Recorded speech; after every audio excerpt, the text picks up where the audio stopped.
अपनी बुलडोजर बाबा वाली छवि का कैसे फायदा उठा रहे हैं योगी आदित्यनाथ। माफियाओं को सपनों में डराता है बुलडोजर। सपा नेताओं ने बुलडोजर पर बात करना बंद कर दिया। योगी आदित्यनाथ की हिंदुत्व वाली राजनीति को कैसे मजबूत बना रहा है बाबा का बुलडोजर। सपा, बसपा और कांग्रेस नेता भी बुलडोजर पर बयान देने से बचने की कर रहे हैं कोशिश।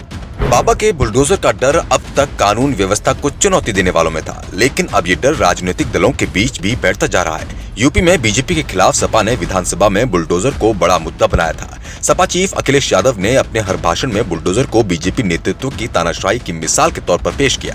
दांव उल्टा पड़ गया। इससे सबसे ज्यादा नुकसान समाजवादी पार्टी को ही हुआ।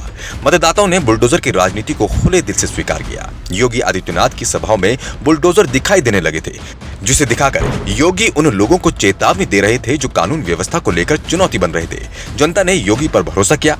तो दूसरी ओर चुनाव के बाद समाजवादी पार्टी के नेताओं ने बुलडोजर के बारे में बात करना लगभग बंद कर दिया और योगी आदित्यनाथ सरकार पर निशाने साधने के लिए खराब कानून व्यवस्था की स्थिति पर लौट आए। सपा नेता ने कहा कि बीजेपी अपने हर काम को सांप्रदायिक रंग दे देती है। उन्होंने बुलडोजर को भी हिंदू गौरव के प्रतीक में बदल दिया। सपा बुलडोजर पर सवाल उठाती है तो हम पर अल्पसंख्यकों के तुष्टीकरण के आरोप लगने शुरू हो जाते हैं। जो कोई भी इसका विरोध करता है तो उसे तुरंत हिंदू विरोधी करार दिया जाता है। हमारे पास तब तक चुप रहने के अलावा कोई विकल्प नहीं है जब तक कि लोगों को सच्चाई का एहसास न हो जाए। दूसरी ओर बीजेपी का दावा है कि बुलडोजर का डर सिर्फ उन लोगों में है जो कानून व्यवस्था को कुछ नहीं समझते।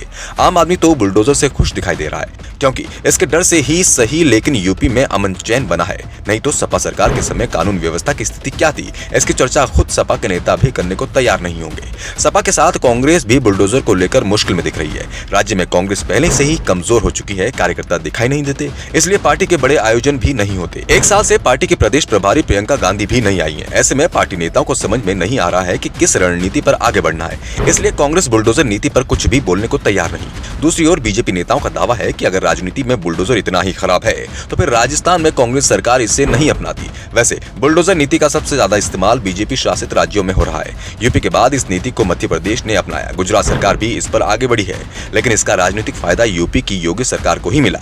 उन्हें बुलडोजर बाबा का नाम ही दे दिया गया और योगी आदित्यनाथ को इसका फायदा भी मिला है। उन्होंने इसे कानून व्यवस्था की स्थिति से ही जोड़ दिया। वो अपनी सभाओं में कानून तोड़ने वालों को चेतावनी देते हुए बुलडोजर की ओर इशारा भी करते दिखाई देते हैं।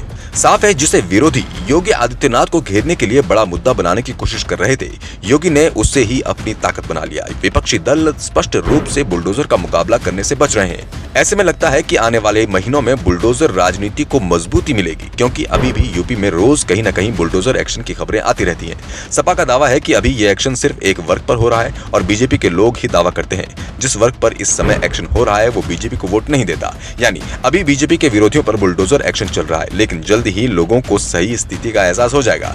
तब तक सपा इंतजार करने को तैयार है। इस मुद्दे को सपा ने ठंडे बस्ते में डाला है, लेकिन अभी खत्म नहीं किया। आप बाबा के बुलडोजर पर क्या राय रखते हैं? कमेंट में अपना जवाब बता सकते हैं।